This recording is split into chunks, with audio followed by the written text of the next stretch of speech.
פרשה בארבע, אקטואליה בפרשת השבוע, עם הרב אהרון לוי. שלום לכם.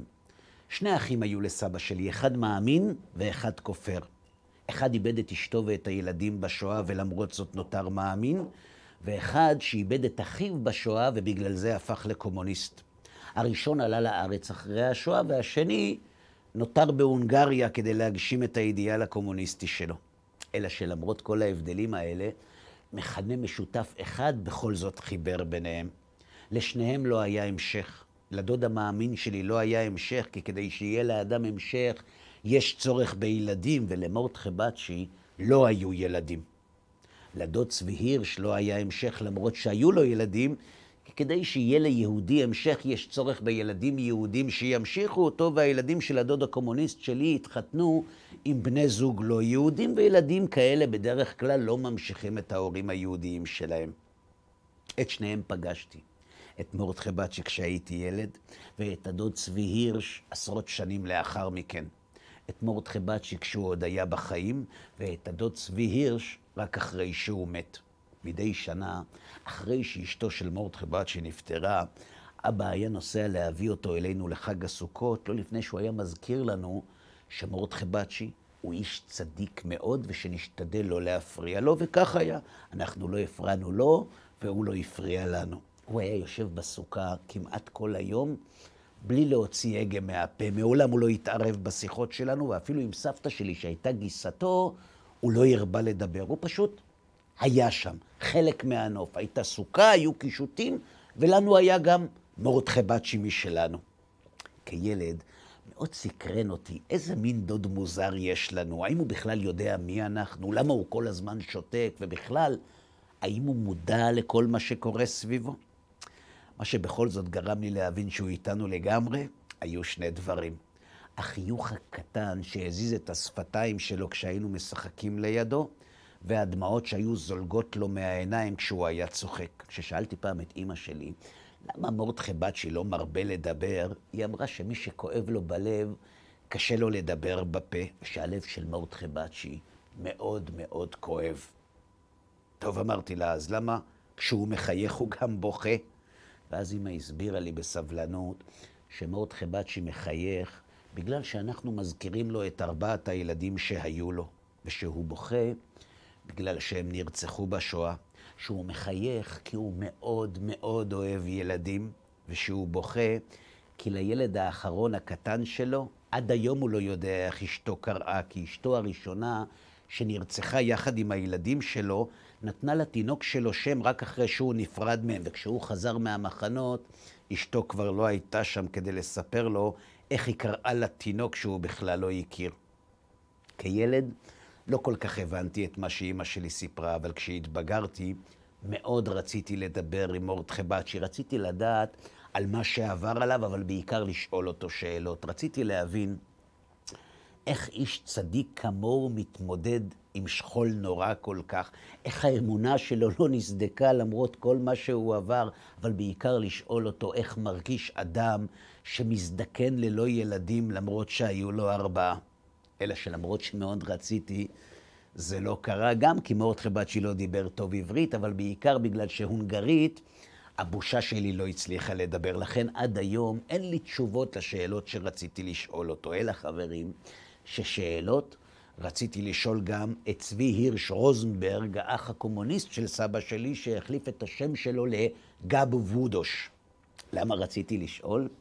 כי אמא שלי סיפרה לי שהאח הצעיר של צבי הירש, שבמקום ילדים השאיר אחריו רק לחן לפיוט ונתנה תוקף, מת לו בידיים בתקופת השואה, ושבעקבות זאת הוא החליט שהוא לא רוצה יותר להיות יהודי והחליף את השם שלו.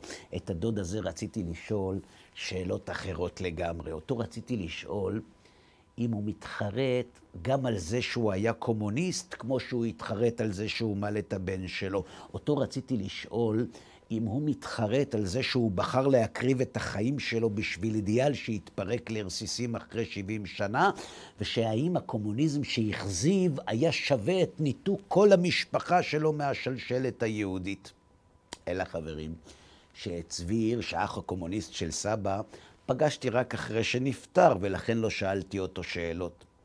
הפגישה בינינו נערכה אחרי סמינר של ערכים שהתקיים בהונגריה, וכיוון שאמא שלי ביקשה שילך לבקר את בת הדוד שלה, הלכנו. כשהגענו, בת הדוד ערכה אותי ואת אשתי במטבח שלה ולא בסלון. למה במטבח?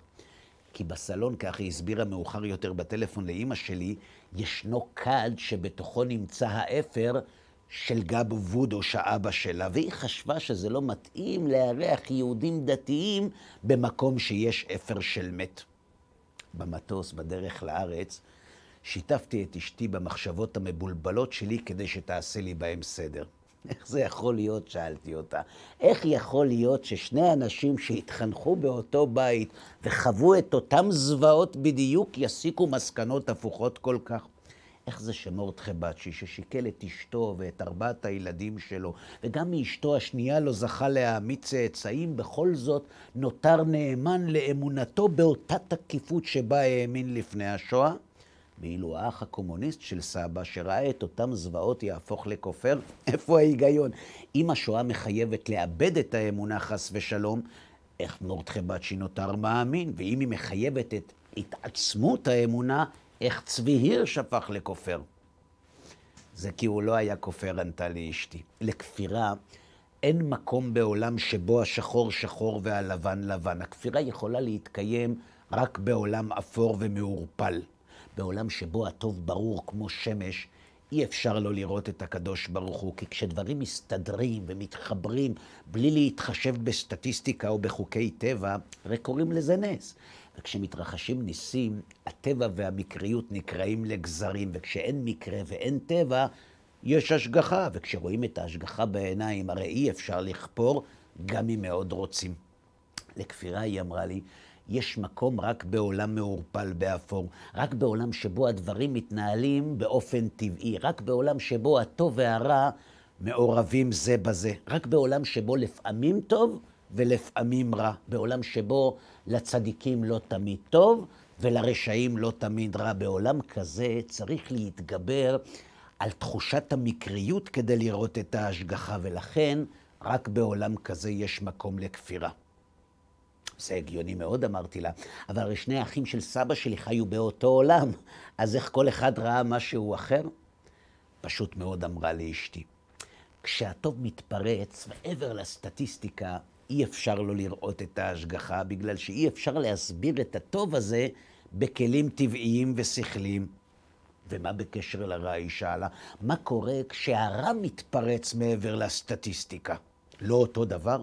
אם כשהטוב בלי גבול, מעבר להסתברות ולמקריות מתפרץ, ברור שמדובר בהשגחה. אז כשלרע אין גבול, זה לא אותו דבר.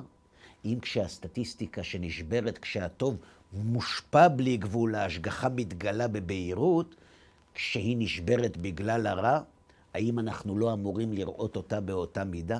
אם כשהכל לבן, ברור לנו שיש השגחה, כשהכל שחור, לא ברור. הרי את שני המצבים האלה אי אפשר להסביר באופן טבעי או מקרי. גם זה נכון, אמרתי לה. אז איך זה שמורדכי בצ'י, שהמשיך להאמין בגלל שהבין שאי אפשר שהרע הזה מקרי, את זה אני מבין. אבל איך האח הקומוניסט של סבא שלי הפך לכופר בדיוק בגלל זה? מה, הוא לא הבין שהרע שהתרחש בשואה היה מעבר לסטטיסטיקה? אז איך הוא ראה את ההשגחה והאח שלו לא?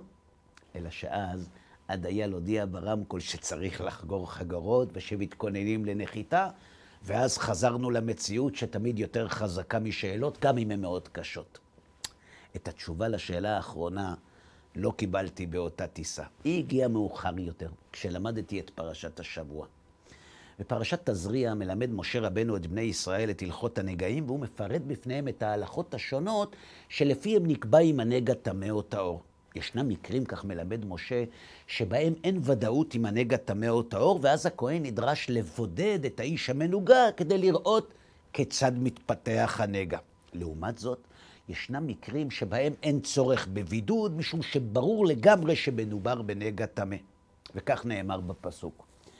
וראה הכהן, והנה שאת לבנה באור, והיא הפכה שיער לבן, ומחיית בשר חי בשאת, ותמאו הכהן, לא יסגירנו כי טמאו. אבל אם הנגע הפך לבן ובתוכו יש בשר חי, אומרת התורה שהוא לא לבן, מדובר בבירור בנגע מטמא. לכן אין צורך בבידוד, שהרי המצב ברור ומדובר באיש טמא. לעומת זאת, בהמשך הפסוקים, משה רבנו מלמד לכאורה את ההפך הגמור, ששם נאמר, וראה הכהן, והנה כיסתה הצרעת את כל בשרו, וטיהר את הנגע כולו הפך לבן, טהור הוא. וכאן חברים עולה שאלה, אם הלובן של הנגע הופך את האדם לטמא, אם כולו הפך לבן לא כל שכן, אם מעט לובן מטמא, ריבוי לובן לא יהיה טמא? האם אין בכך סתירה? לכן חברים, כשחז"ל תיארו את המחלוקת של קורח על משה, הם לימדו שזו הייתה שאלה מרכזית שבעזרתה קורח השתמש כדי לכפור בנבואת משה, וכך מופיע בתלמוד הירושלמי. אמר לו קורח למשה, בהרת כגריס, מהו?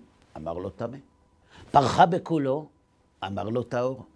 באותה שעה אמר קורח, אין תורה מן השמיים, ולא משה נביא ולא אהרון כהן גדול. אם נגע קטן מטמא, שואל קורח את משה, איך יכול להיות שאם כולו הופך לבן, הוא עדיין טהור?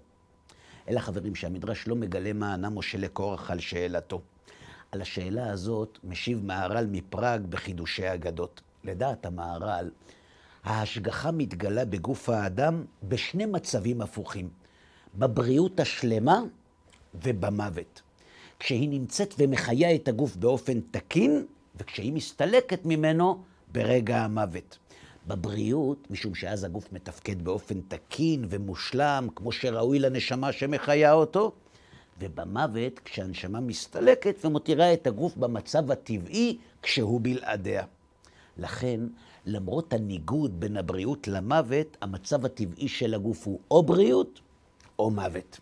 החולי לעומת זאת, אומר מהר"ל, הוא יציאה מן הסדר, שכמצד אחד הנשמה עדיין בגוף, אבל מצד שני היא לא מצליחה לשמור על המצב המתוקן והבריא שלו, ולכן חולי מעיד על חטא שגרם לגוף לצאת משליטתה של הנשמה.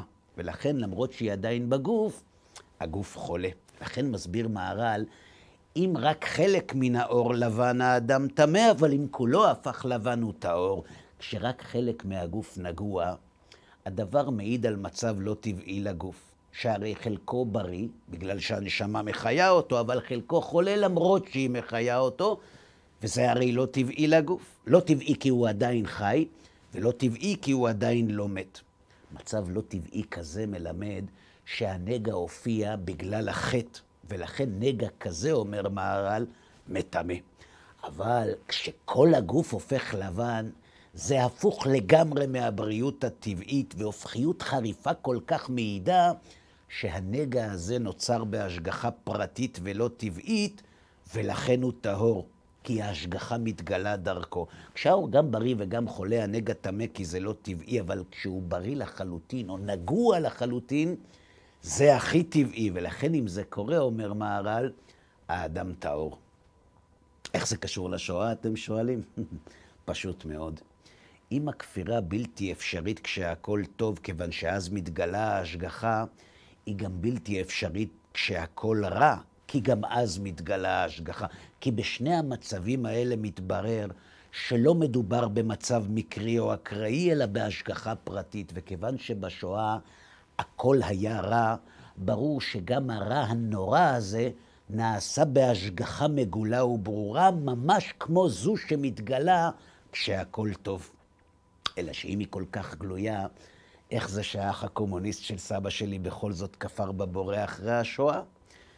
זה בגלל סיבה אחרת, זה בגלל שהוא היה עסוק ברע שהוא ראה, ולא בהשגחה שסובבה אותו. כי מרוב צערו הוא היה עסוק בלבן שבנגע, ולא בכולו הפך של ההשגחה שגרמה לו.